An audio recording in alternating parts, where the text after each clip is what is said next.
Hoje é um dia muito especial para esse nosso portal da Memória da Cultura e do Esporte de Brasília, porque estamos recebendo aqui um mestre do movimento cultural, do cinema brasileiro, a quem eu rendo todas as minhas homenagens, o nosso querido Vladimir Carvalho.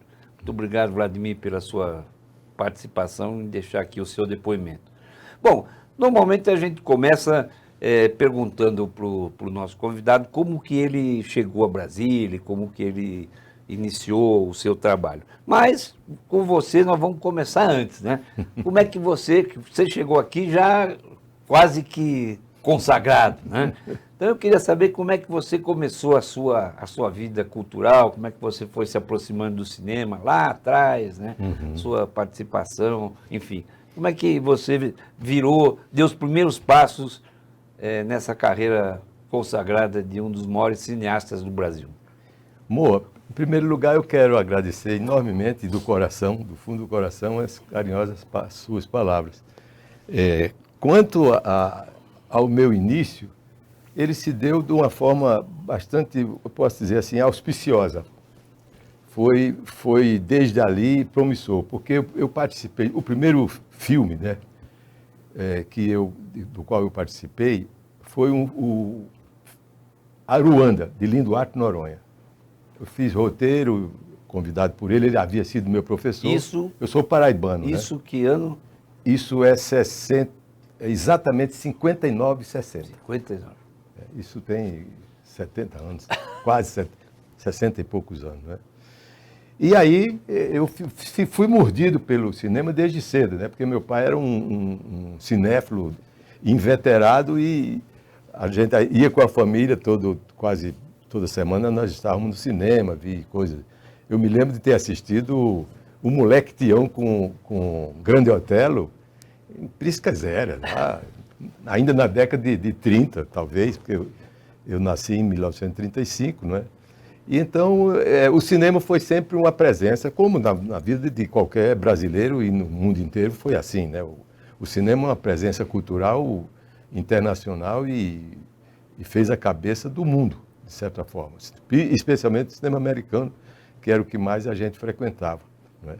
E aí, já homem feito, eu ingressei nesse primeiro filme, Aruanda, de Linduarte Noronha, e não mais parei. Fui fazer a minha própria trajetória, foi iniciada em Aruanda, mas em seguida, 2 anos depois, eu já estava fazendo o meu primeiro filme, chamado Romeiros da Guia, que contava a história de uma romaria de canoeiros, de jangadeiros no litoral da Paraíba, até um templo barroco, já coberto de ervas e coisas, vamos dizer assim, que foi recuperado depois, 10 anos depois, né? Então, o cinema foi uma porta, assim, como eu já disse, assim, que foi propiciadora para o meu caminho, né?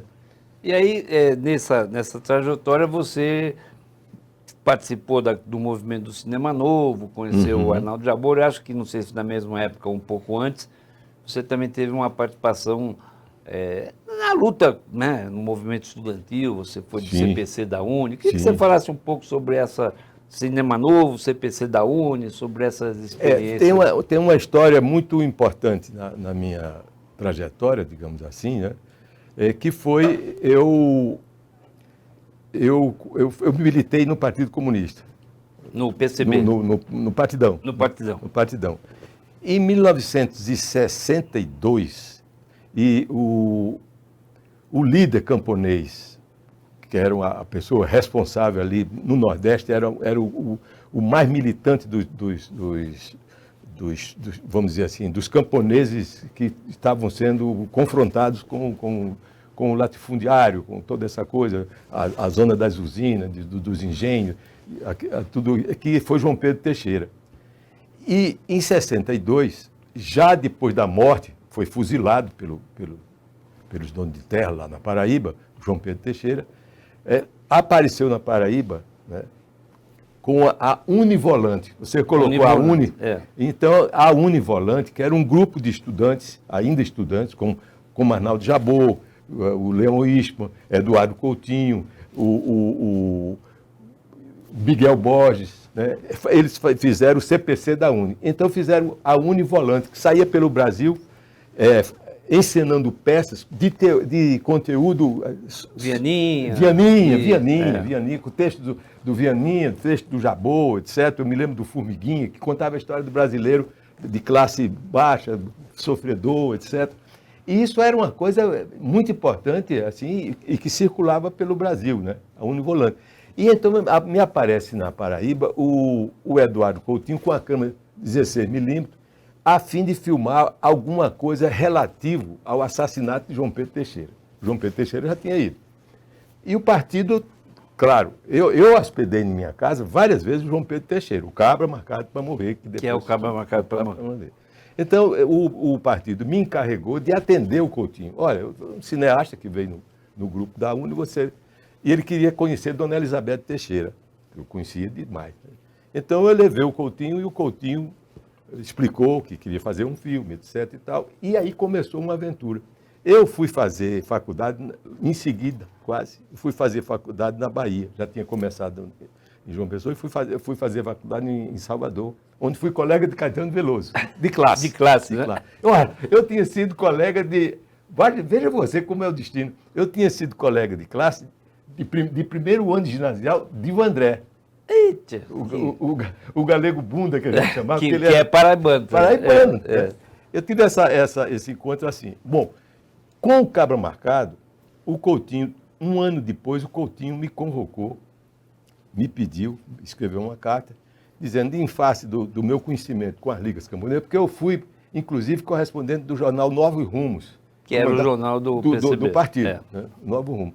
Então ele me chamou e eu fui, na primeira etapa do cabra marcado para morrer, eu fui assistente dele. Eu, o César Tirei, o Antônio Carlos da Fontoura, o Fernando Duarte, que foi quem me trouxe para Brasília depois. Desses aí, só resta do cabra marcado para morrer, eu, Antônio Carlos da Fontoura e o Fernando Duarte. O Coutinho faleceu, o César Tirei também faleceu, o Marco Faria e tudo. Então, eu vim parar em Brasília, por exemplo, porque o Fernando me identificou. Eu vim, em 1969, eu vim com um curta-metragem. Eu trabalhava em jornal no Rio de Janeiro, no Diário de Notícias, e aí tinha feito um filme sobre um engenho de pau, engenho de madeira.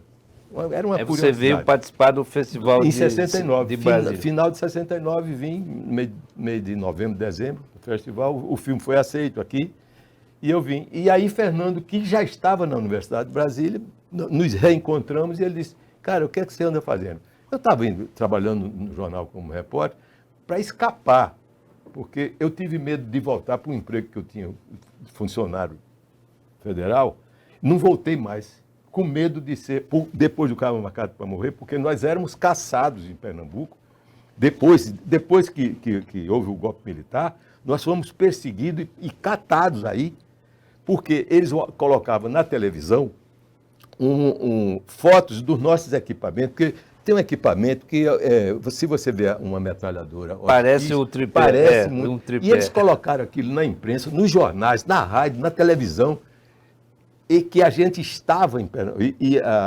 O argumento era o seguinte, o texto deles era o seguinte, não era um filme, era um ato revolucionário. Nós íamos fuzilar os delegados do interior de Pernambuco. Um negócio terrível. Quando eu vi aquilo, eu sumi no mapa. Eu fui me esconder numa fazenda de uns parentes, lá de Campina Grande, para dentro. Fiquei lá 4 meses escondido. Porque o Coutinho me encarregou de ficar, como eles quase todos eram do sul, do Rio de Janeiro, né? Eles voltaram para o Rio e o Coutinho me disse, olha, Dona Elizabeth, a gente não quer muito expor ela. Será que você dá para ficar guardando, você leva ela para sua casa? Mas não deu outra, né? Eu levei a Dona Elizabeth para a casa de uma prima minha, no Recife, mas 2 dias depois o marido dela, vendo a situação na televisão, me chamou à parte e disse, olha, pelo amor de Deus, o cara apavorou-se. O cara não tinha nada de política. Me tira essa senhora daqui, porque não dá para conviver. Porque ela estava sendo procurada. Aí eu consultei a Dona Elizabeth, aí ela tinha um endereço de um companheiro de João Pedro Teixeira, então eu fui lá na casa dele, disse, olha, eu estou com essa encomenda para o senhor. Ele disse, traga ela como se fosse minha irmã. Aí eu encaminhei Dona Elizabeth e fui eu tratar da minha própria pele. Voltei para o Rio de Janeiro, e isso é consequência de eu ter vindo para Brasília. Aí veio a Brasília. Aí reencontrei Fernando Duarte, rapaz, vem para cá, você está... Como é que é isso? Eu disse, eu estou com um salário de repórter estagiário, né? No Diário de Notícias. Aí vim a convite dele para passar 2 meses para a gente estruturar um serviço de documentário na Universidade de Brasília. Vim passar 2 meses, estou há meio século, 50 anos. E aí você veio passar 2 meses e ficou em Brasília. E aí como é que foi? Vocês foram para o UNB, estruturaram o departamento? Aí eu teve um contrato. E aí como é que foi a sua trajetória aqui do... Eu sou bacharel em filosofia, foi a minha sorte, eu tinha o canudo na mão, e aí eu fui nomeado. Aliás, a minha nomeação passou pelo famigerado José Carlos Azevedo, que nos perseguia, que quase detonou a universidade, né? E aí você foi professor da UNB e criou aquele núcleo de documentarismo. De documentário, essa coisa toda. E aí passei, toda vez que eu tinha oportunidade de férias, dessa coisa, eu comecei a filmar Brasília. Eu filmei Brasília durante 19 anos, sem parar praticamente. Fiz outros filmes mais, vamos dizer assim, palatáveis, que podiam passar pela censura, mas esse material no qual eu me concentrei, era uma história de Brasília visto pelas pessoas que tinham vindo de toda parte. Que aí virou o Conterrâneos Velho de Guerra. Aí virou o Conterrâneos Velho de Guerra. Se fosse na época da ditadura, ele veio a posteriori, porque eu fiquei 19 anos fazendo, juntando material. Você foi filmando. Aí não tive problema com a censura, porque voltando um pouquinho atrás, eu tive um outro filme, um longa-metragem, que O Pai de Sansarauê, que foi censurado. Interditado um pouco durante sobre isso. 9 anos, fiquei quase uma década pagando dívida e tudo, porque o filme você tem que pagar as pessoas, pagar laboratório, estúdio, claro, etc. e tal. Mas veio o Conterrâneo e eu fiquei, vamos dizer assim, satisfeito de ter podido restaurar essa epopeia que foi, não a epopeia juscelinista, mas a epopeia daqueles que construíram, que vieram da base, né? Você considera o Conterrâneos um filme mais redondo, vamos dizer assim, mais completo sobre a construção de Brasília? Registro desse ponto de vista, porque o Conterrâneos é um registro do ponto de vista dos operários, dos candangos. Né? Uma visão do trabalhador, aquele que foi lá na argamassa, cavou as fundações e tal, mas também quase que uma súmula do meu trabalho, que eu sou um pouco dividido entre o campo e a cidade, né? Porque, na verdade, é quase que uma continuação do meu filme País de Sansarauê, porque os mesmos trabalhadores, hipoteticamente, aquele mesmo exército de reserva, como eles chamam por aí, que é essa coisa que o Nordeste fornece para o Sul, maravilha, né? Sempre tem uma mão de obra barata, né? É chamada de exército de reserva, né? É a cara do Brasil. Quer dizer, você tem Brasília, onde ressoa toda a problemática brasileira, porque aqui está concentrado o executivo, o judiciário, o legislativo, de forma que Brasília é uma espécie de amplo, um tambor, onde ressoa o Brasil inteiro com seus problemas sociais, econômicos, né, e humanos, etc. Então, esse filme é muito isso, né? Ele para mim, é muito importante por esse aspecto, sem querer colocar o meu filme à frente dos demais. Mas gostei de fazê-lo porque é um retrato também do Brasil, ao mesmo tempo que é um retrato como a construção surgiu, como foi esse empreendimento juscelinista. Você considera o Conterrâneos o seu filme mais significativo? Não vou dizer importante, mas de todos os seus... Ele é como se fosse uma súmula de todos os curta-metragens. Eu tenho 9 filmes realizados, estou tentando fazer o 10º, não é? E sempre tem essa marca um pouco ligada aos problemas sociais. Eu trabalho muito com, vamos dizer assim, com um viés político. Né? Você teve também um filme muito famoso, que, se não me engano, ganhou Margarida de Prata da CNBB, que foi o Evangelho segundo Teotônio, né? Exatamente. Queria que você falasse um pouco sobre isso também. Pois é, eu quando tinha um pouco de folga no trabalho na universidade, como professor, eu sempre frequentei o Congresso para assistir. Tinha uma coisa acontecendo, eu dava um jeito, tinha uma folga, eu de aula dessa coisa, eu ia para as galerias dele. Então, praticamente, eu me apaixonei pela figura do Teotônio.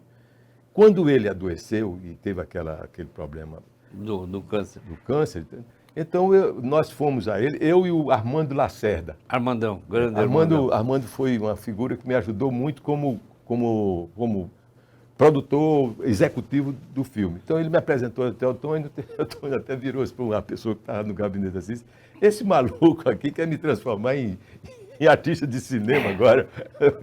E fomos, ele já estava doente. Esse encontro foi num desses gabinetes do Ulisses, sei lá, no Congresso. E fomos para Alagoas. Ele foi ao antigo engenho, que ele teve inicialmente um engenho, uma usina de açúcar, né? Andou a cavalo, filmei esse homem, eu com medo, magrinho, já estava meio avariado, né, pelo câncer, né? Mas é um filme também sobre a história do Brasil. Ô Vladimir, e você participou durante esses anos todos em Brasília ou como concorrente, ou como organizador, ou como jurado, até acho, do Festival de Cinema, né? Queria que você falasse um pouco do Festival de Cinema e quantos você ganhou? Quantos candangos de ouro você ganhou? Eu tenho algum candango, não tantos assim, mas eu tenho. Foi uma. Brasília, eu adotei Brasília, fui ficando aqui e também fui adotado por Brasília. Fui feliz aqui, fui feliz, não é? E também eu estava começando a falar aqui do país de São Saruê. Eu desconfio que eu me fixei mais em Brasília porque esses 10 anos que eu passei lutando para liberar o filme, eu vivi aqui. Então eu tinha essa missão. Eu queria liberar o meu filme de qualquer jeito, entendeu?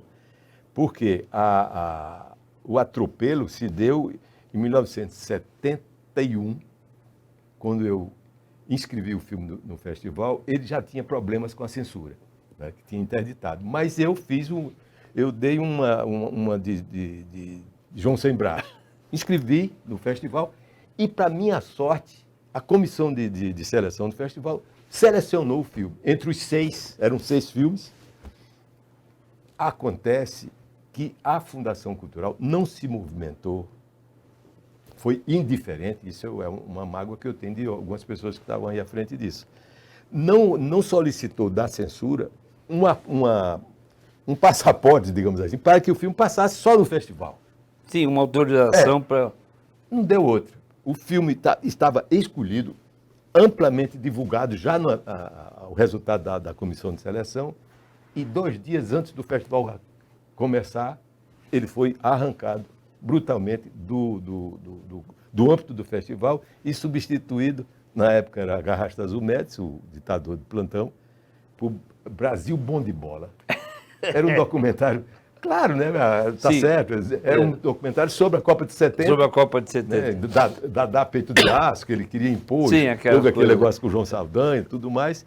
Mas eu paguei esse mico de ficar fora. Teve uma manifestação dos estudantes, especialmente, e alguns intelectuais. A comissão deu uma nota, saiu na primeira página do Correio Brasiliense, uma nota protestando pela retirada do meu filme do âmbito do festival, né? E aí houve várias as autoridades. O resultado disso é que o Festival de Brasília foi suspenso por 3 anos. 3 anos. 3 anos, só volta em 75. Sim, mas e aí, queria que você falasse um pouco sobre o festival, não especificamente do São Saruê, mas você participou de vários. Foi jurado várias vezes, como você falou, algumas vezes fui premiado no festival, não com grande prêmio, porque eu sempre trabalhei só na baixa, como diz, essa coisa do documentário, que ainda existe até hoje um certo preconceito contra o gênero, né? Mas eu vivenciei isso, conheci pessoas incríveis, vi toda essa coisa se desenvolver, né? E principalmente eu acho que o Festival de Brasília é uma espécie de vitrine sem igual no país Você considera um dos festivais mais importantes do Brasil, junto com o Gramado? Porque, de certa forma, ele é pai e mãe dos outros Dos festivais. outros. Ele é o primeiro, né? É praticamente o primeiro festival é. com essa estrutura, uma estrutura que se deve muito a pessoas também de uma certa percepção, que eram, primeiro, pela Fundação Cultural do Distrito Federal, que não existe, mas foi incorporada pela Secretaria de Cultura. Não é? Mas, especialmente, nós devemos essa mentalidade do festival a um grande brasileiro chamado Paulo Emílio Salles Gomes, professor da USP, a posteriori foi professor da USP, depois de uma experiência em Brasília, quando os professores da universidade, entendendo que a ditadura estava cerceando o exercício do professorado, né, e se revoltaram e pediram demissão coletivamente. 225 professores se demitiram coletivamente. Se discute até hoje se isso foi uma... Da UNB. Da UNB, porque a perseguição, prisão, né? Eu cito casos de professores que foram presos numa chefatura de polícia, de DOPS, essa coisa, que ficaram desnudos uma noite inteira no sereno, entendeu? Professores da universidade. Por falar nisso, você tem um outro filme que é antológico e é muito reverenciado, que é o Barra 68. Né? Queria que você falasse um pouco sobre isso, que é sobre o movimento estudantil, sobre a juventude. Especialmente sobre a UNB. Sobre a UNB, a invasão da UNB. A invasão da UNB, o papel que o Darcy Ribeiro teve nisso tudo, de fundar a partir de ideias do Esse filme Teixeira, é um pouco a gênese da UNB. A gênese da UNB. A gênese da UNB. Né? Eu cito o Darcy, cito o Anísio Teixeira, porque a ideia geral da UNB é uma ideia revolucionária. Né? Muita gente perseguiram o Darcy depois, Sim. como se fosse alguma coisa, uma obra de comunista. Acontece que a ideia da UNB é uma ideia do bom e excelente ensino americano. O Anísio trouxe essa ideia de lá, né? A cátedra vitalícia não deixou de existir, a avaliação dos alunos foi feita de uma forma bastante democrática, né? Tudo isso, né, despertou a fúria, a posteriori, da ditadura militar, que passaram a perseguir o Darcy. O Darcy teve que sair, fugir do país, né? E eu tentei contar isso, né? Ainda consegui, por sorte minha, eu fui presenteado. Um mês depois que eu tinha chegado aqui, né, já em 70, né, os alunos me conseguiram um pequeno filme em 16mm, onde era apresentada uma quadra de basquete, onde prenderam cerca de 400 alunos. Aquela quadra famosa. O Vladimir, e o que você tem a comentar sobre o desenvolvimento do cinema em Brasília? Depois de você, hoje surgiu Quais são, na sua opinião, assim, os frutos mais importantes dos cineastas da cidade que realizaram? Olha, você pode ser mais pioneiro, né? Acho que você foi um dos primeiros. Depois, hoje nós temos nós devemos muito a essa passagem do Paulo Emílio Salles Gomes, Jean-Claude Bernadeu, o Capovilla, o Nelson Pereira dos Santos, Sim, que aqui foi professor no início. Só que essa experiência durou coisas de um ano apenas, né? Eu já estou há 50 anos só alimentando essa chama, como se diz, né?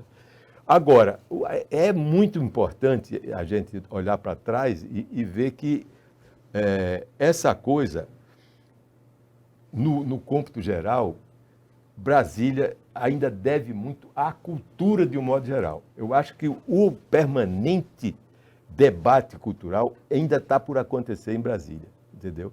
Não é à toa que eu olho para trás e olho para a frente também e vejo uma coisa que é descomunal. Um episódio que vai resumir, de certa forma, uma crítica. Não a um definido, não vou, vamos dizer assim, citar aqui. Os governos, de um modo geral, foram infelizes. Sem fulanizar. Né? Eu estou falando do Teatro Nacional. Eu estou falando quase que da destruição desse próprio da cultura brasileira, né? Ali é a sala de visitas da esplanada dos ministérios. Não é à toa que é a proa ali dos ministérios. A porta de entrada. A porta de entrada. Há 7 anos que esse teatro... Você já pensou, você já imaginou o Teatro Municipal do Rio de Janeiro fechar durante 2 anos, 1 ano que seja? O Teatro de São Paulo, o Municipal de São Paulo. O Municipal de São Paulo. Nós temos essa coisa a resolver, esse problema a resolver, que você olha para aquela... Está se transformando numa ruína. Aliás, eu me lembro daquele poeta cubano, o Nicolas Guillen, que quando trouxeram ele aqui uma ocasião, e eles, o que é que o senhor acha dessa arquitetura e tudo mais? É muito bonita, é extraordinária, mas, de certa forma, eu vejo em Brasília as ruínas do futuro, com a preocupação que ele tinha de essa coisa extraordinária ser, digamos assim, relaxada, tornada vamos dizer assim, pelo não uso, né? Aí, aliás, não é só o teatro, né, Vladimir? Infelizmente, como você disse, sem citar nomes, porque sim, claro, foram de vários governos diferentes, claro, né? Claro. Há uma série de espaços culturais do Brasil que foram se degradando, alguns estão sendo recuperados, mas uma cidade jovem, né? Jovem. Capital do Brasil, a concha acústica, o espaço da 508, enfim, vários, o Galpão e o Galpãozinho, vários espaços que foram se degradando. Mas havia uma expectativa, não é, Moa? Nós não temos a pujança que esperávamos que fosse. Chegamos, muitas vezes, a pensar que estávamos vivendo quase que um renascimento aqui. No cinema, na dança, no teatro, em tudo, nas artes plásticas. Um Atos Bucão, um Grêmio Bianchetti, né? Deram chegas para que a gente hoje tivesse transformado já a essa altura Brasília num grande centro cultural, permanentemente discutida, capital da República. Claro. Né? Bom, infelizmente, nosso tempo está se esgotando. Né? Queria mais uma vez agradecer a sua participação nesse projeto, um depoimento muito importante. Né? E vamos torcer para que a gente consiga efetivamente, na área cultural, se transformar na capital do terceiro milênio, que é o grande sonho de Dom Bosco. Um grande abraço, Vladimir, muito obrigado pela sua presença. Obrigado, digo eu.